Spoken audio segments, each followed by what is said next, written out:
Hi, this is Lara at Elliott Wave Stock Market with your twice weekly Apple analysis done on Monday 3rd of June.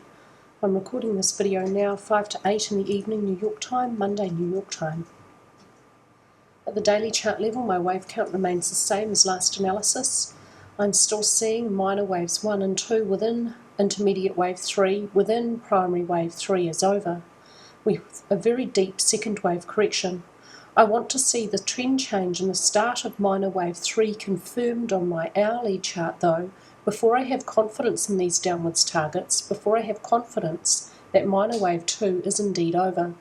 If it moves any higher, it can't move beyond the start of 1 above 465.75. I'm just slightly concerned about my wave count today because of this small trend channel breach. So far this channel has held with downwards movement, and this small breach does indicate that maybe something else is happening. That's why I want to see this trend change or the resumption of the downwards trend confirmed before I have confidence in this wave count. Let's have a look at it on the hourly chart, where the low for 1 and the high for 2 is this low down here and this high up here. So far this upwards movement subdivides quite nicely as a leading diagonal for wave A, a triangle for wave B and an impulse for wave C. There's no Fibonacci ratio between waves A and C, but within the C wave, the fifth wave and the first wave are very close to equality.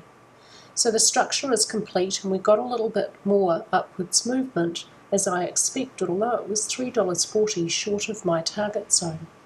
We do have a bit of a trend channel breach of this most conservatively drawn best fit channel containing this upwards movement, but prices just re-entered the channel at the end of Monday's session, giving me a slight cause for concern.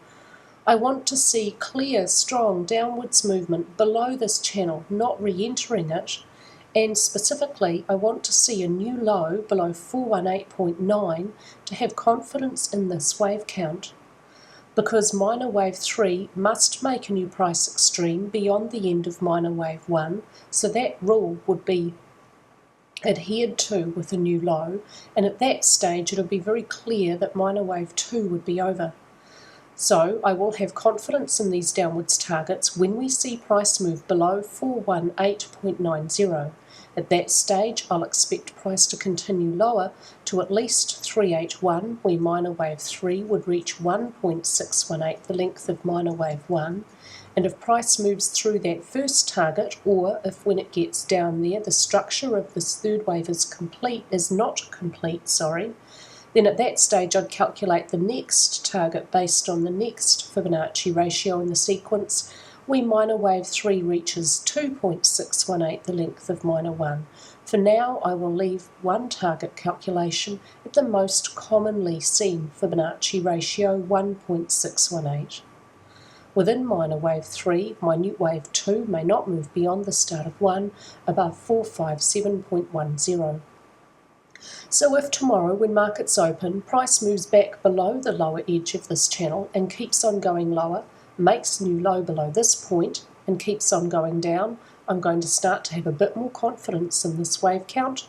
If we see price move below 418.9 in the next couple of days, I'll have a lot more confidence in those targets.